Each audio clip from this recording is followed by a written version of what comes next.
want to share some findings, observation about the link between the new regulation and the GPEN.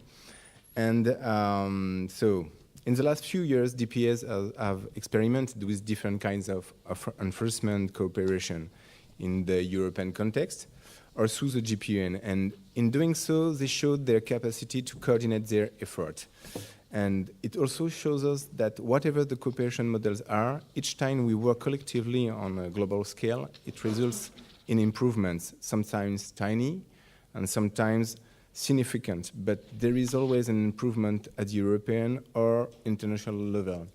The French DPA worked on the Google case, on the privacy policy, and as you can see, they changed their privacy policy, so it's resulting in improvements.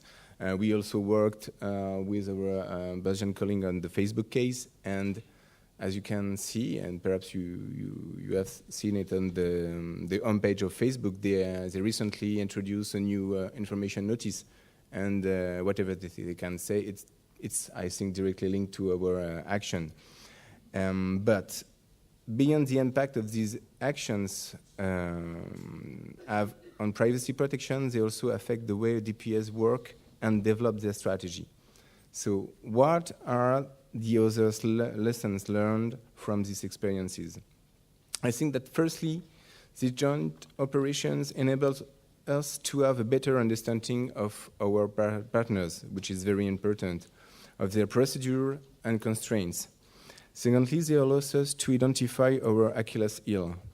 Indeed, they reveal that even if the current European legal framework allows us to cooperate at the European level, it depends very much on the DPS goodwill. We don't have any dedicated tool or procedures at the European level to coordinate our joint operations. This is a fact.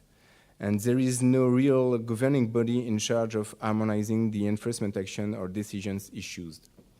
So, in addition, we can see that data controllers are planning with that. Data controllers subject to a procedure constantly seek to undermine the cohesion of the enforcement group by, for example, recognizing the competence of a single DPA over the others, giving more or less information depending on the DPA, or pointing supposed differences or interpretation between the DPA on a technical or legal issues. At this point, I want to say that the findings related to the GPEN are a bit different. Indeed, even if the GPEN doesn't provide a robust legal framework as opposed to the European text and the future regulation, its model is and can be a source of guidance because an online platform for collaboration has been deployed, as Anna said.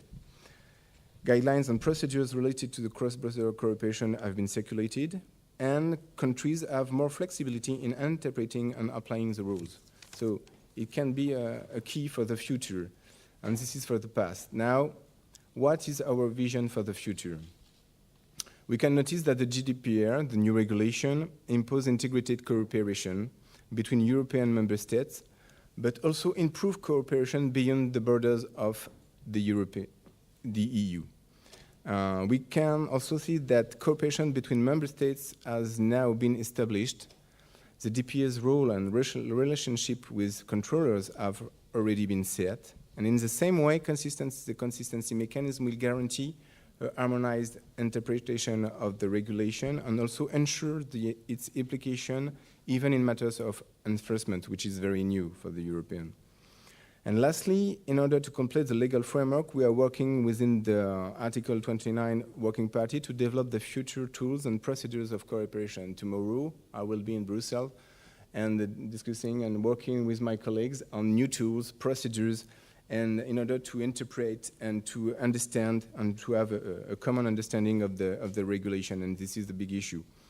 So I think in practice, there will be two main phases. In the first phase, we will be obliged to focus more on the European cooperation to learn, to understand, and interpret the new regulation. We will also have to test and refine our tools and procedures by using them in real case scenarios. I think the initial phase can last 1 year, perhaps 2 years, I don't know. But we will have to focus at the European level. And in the second phase, we will be able to develop more efficient and significant cooperation at the international level, beyond the borders of the Union.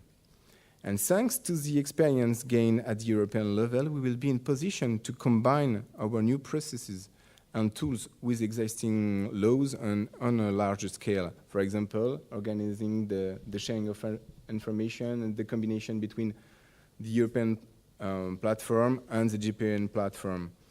So in conclusion, I believe that after a time of adaptation, the new regulation will increase our effectiveness.